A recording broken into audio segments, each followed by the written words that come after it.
చూడండి, time 11:34 PM అవుతుంది. మా హస్బెండ్ 10:30కి తీసుకొచ్చారు ఫిష్. ఇంకా ఈ టైంలో చేయక తప్పలేదు. సో కర్రీ ఎలా ఉందో తన్నే అడిగి తెలుసుకుందాం. ఎట్లుంది మా కర్రీ? చాలా బాగుందండి.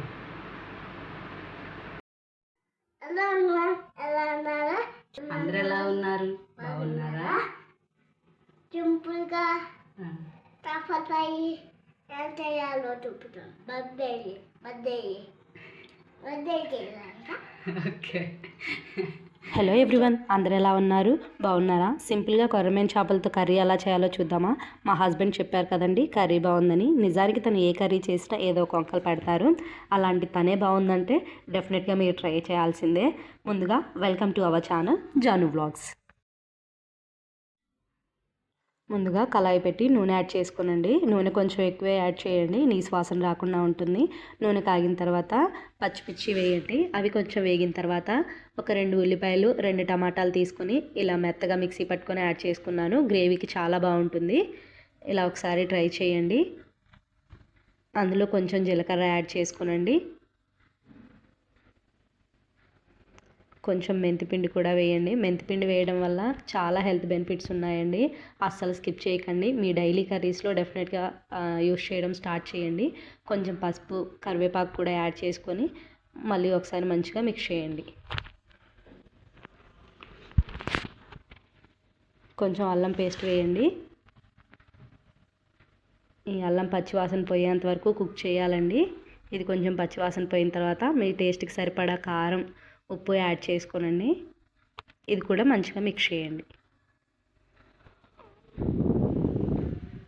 చూడండి, ఆయిల్ సపరేట్ అవుతుంది కదా, ఈ స్టేజ్ వరకు కుక్ చేయాలండి. ఆయిల్ సపరేట్ అవ్వలేదు అని అంటే కర్రీ అంతా నీసు వాసన, పచ్చివాసన లాగా వచ్చేస్తుంది.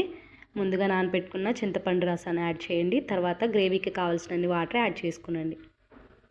మళ్ళీ ఒకసారి మంచిగా మిక్స్ చేసుకోనండి.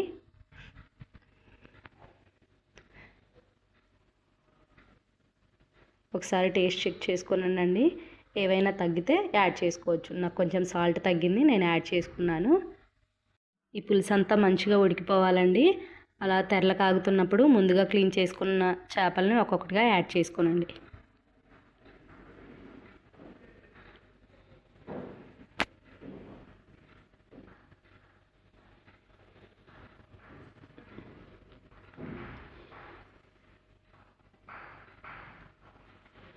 ఇలా చేప ముక్కలన్నీ వేసుకున్న తర్వాత మంచిగా ఒకసారి మిక్స్ చేయండి. ఈ ఒక్కసారి మనం గరిటె యూజ్ చేస్తామండి. తర్వాత గరిటె పెట్టారు అని అంటే అన్నీ చిదిరైపోతాయి చేప ముక్కలన్నీ, టేస్ట్ అంతా మారిపోతుంది. చూడండి, ఇలా కళాయి తిప్పుతూ ఉడికించాలి, అంతేకాని గరిటె మాత్రం అస్సలు పెట్టొద్దండి. మూత పెట్టి కుక్ చేయండి, తొందరగా ఉడుకుతాయి. ఇలా మధ్య మధ్యలో కలుపుతూ ఉడికించాలండి. ముక్కలు ఉడికిపోయేలోపు కర్రీకి కావాల్సిన మసాలా ఏంటో చూద్దాము. కొబ్బరి పొడి, ధనియాల పొడి, 4-5 వెల్లుల్లి, దాల్చిన చెక్క, కసూరి మేతి, లవంగాలండి. ఇవన్నీ తీసుకొని మిక్సీ పట్టుకోనండి. అది యాడ్ చేయండి. ఇది వేయటం వల్ల థిక్ గ్రేవీ వస్తుందండి. కర్రీ టేస్ట్ కూడా చాలా బాగుంటుంది. డెఫినెట్గా ట్రై చేయండి. కొంచెం కొత్తిమీర, పుదీనా కూడా యాడ్ చేసుకున్నాను. మళ్ళీ ఒకసారి ఇవన్నీ కలిసిపోయేలా మంచిగా కలపండి. ఇలా మీ హస్బెండ్స్ కూడా టైంతో సంబంధం లేకుండా వంట చేయమని అడుగుతారా? అయితే కామెంట్ బాక్స్లోకి రండి, మాట్లాడుకుందాము. అలాగే ఈ కర్రీ మీకు ఎలా అనిపించిందో డెఫినెట్గా ట్రై చేసిన తర్వాత కామెంట్ చేయండి. ఇంతసేపు చూసావు కదా మామ, వెళ్తూ వెళ్తూ సబ్స్క్రైబ్ చేయొచ్చు కదా మరి.